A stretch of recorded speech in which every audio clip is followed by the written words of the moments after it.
বা সাইকা যে সাজিদ ভাইয়ের ওপেন সাইকাকে নিয়ে। দেন উনি এখান থেকে চলে যেতে চাইলেন। যাওয়ার পরে হচ্ছে ফেক আইডি দিয়ে আবার আসছিলেন। তারা কোনোভাবে ট্র্যাক করতে পারছে সাজিদ ভাইরে। স্পাইডি স্পাইডি তো আপনারা ফেক আইডি দিয়ে কমিউনিকেট করছে, রাইট সাজিদ ভাই? আচ্ছা, আমি 100% শিওর এটা ওকে, স্পাইডি ভাই ছিল। ওকে। তো স্পাইডি হচ্ছে সাজিদ ভাইরে একটা ফেক আইডি দিয়ে অ্যাপ্রোচ করছে। কি করতে হবে? প্রথমত ওনার ফেসবুক থেকে ওনার একটা গ্রুপ ফটো ছিল ওনার আম্মার সাথে, পারিবারিক ছবি। ওইটা থেকে ওনার আম্মার ছবি ক্রপ করে এনে ছবিটা দেওয়া হয়েছে। ওনার বলা হয়েছে যে তুই যদি এখনই সাইকার একটা ভিয়ার যে আম্মা না ডাকস, তাহলে হচ্ছে তোর মায়ের ছবি দিয়ে আমরা হ্যালোটাকে খারাপ ভিয়ার খুলবো। আচ্ছা, আস্তাগফিরুল্লাহ, নাউজুবিল্লাহ, যেটাই হোক। দেন হচ্ছে গিয়ে তারা আরও বলা হয়েছে যে আচ্ছা, তারপর একটা ভিয়ার খোলা হয়েছে। ওইখানে সেকেন্ডের মধ্যে হচ্ছে 2-3 জন মানুষ ভিয়ার খুলছেন। আবির, ওইখানে ছিল স্পাইডি, ওইখানে ছিল হচ্ছে সাইকা, ওইখানে ছিল হচ্ছে স্কাই রেডার।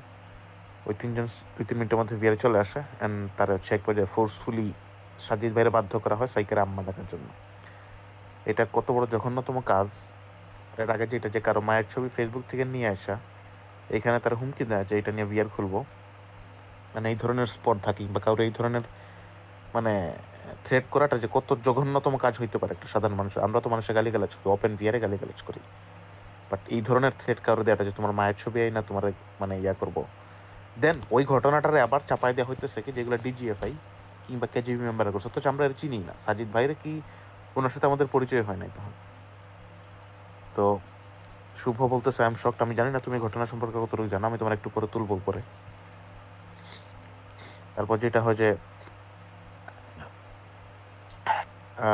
ওনার কাছে চাওয়া হয় যে তুমি যদি এটা থেকে বাঁচতে চাও তাহলে তোমার সাইকারে পার্মানেন্ট ভিআইপি দিতে হবে।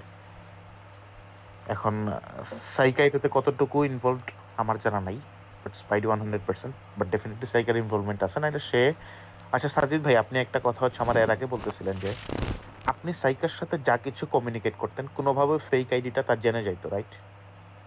ইয়েস, আমি আবার সাইকাকে জিজ্ঞেস করতাম ওটা কিভাবে জানে বা কিভাবে জানে। মানে ও ধরেন যে কি আপনি সাইকারকে ফ্যাকাল্টিতে একটা কিভাবে ওয়ার্ড জানো, বলছেন, সে আপনি এটার আপনি আনসারে মনে করেন বলতেছে যে যে আপনি তুমি সাইকারে, কি আমাকে সন্দেহ করতেছো, আচ্ছা আমি আমি বলি এগুলো ব্যাপারটা করতেছি আরেকটু তোমার ইজি মনে করি হয়। মানুষের জন্য, যে মনে করেন আপনি সাইকারে একটা ওয়ার্ড বলছেন যে পদ্মা ব্রিজ, ওই ফেক আইডিটা বুঝে যাইতেছে আপনি পদ্মা ব্রিজ বলতেছেন, তাই না? তার মানে কি তারা কানেক্টেড একদম সেটাই। কমপ্লিটলি। হুম। আচ্ছা, তো তো তোমরা পার্মানেন্ট ভিআইপি কিনতে পারো না? তোমার আরেকজনের কেন এরকম ট্র্যাপের মধ্যে ফেলায় ব্ল্যাকমেল করে পার্মানেন্ট আইডি নিতে হবে, ভিআইপি নিতে হবে? তার মায়ের ছবি কেন হয় না তুমি তার থ্রেট করবা? একটা ছেলে পছন্দ করতেই পারে, পছন্দ করাটা দোষের কিছু না। পছন্দ করছে দেখা যে মানে তুমি তার তোমার সাথে প্রেম থাকতেই পারে, বাট সে তো খারাপ কিছু করে না, ইভেন প্রপোজও করে না। যেটা বললো উনি যে মানে ইমপ্রেস করার ট্রাই করে নাই, উনি এখান থেকে সরে যেতে চাইছে, তারা সরে যেতে দাও। যদি খারাপ কিছু করে থাকতো সেটা তুমি অন্যভাবে বলতে পারতা, স্টিল তুমি যা করছো এটা তো কোনোভাবেই মানে ইয়া হইতে পারে না। এখন দ্যাটস অল, এটা সামারাইজ ছিল এতটুকুই। বাকিরা কি মনে করেন বিয়ারে? কাফকা ভাই, ওবায়দুল, ইমরান, মাহাদি ভাই?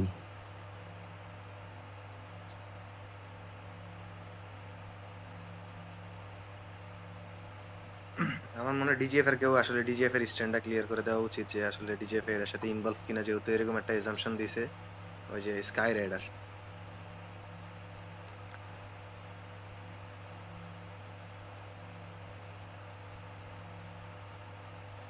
কেনজো ভাই কিংবা মাহাদি ভাই, আপনারা চাইলে সে কথা বলতে পারেন।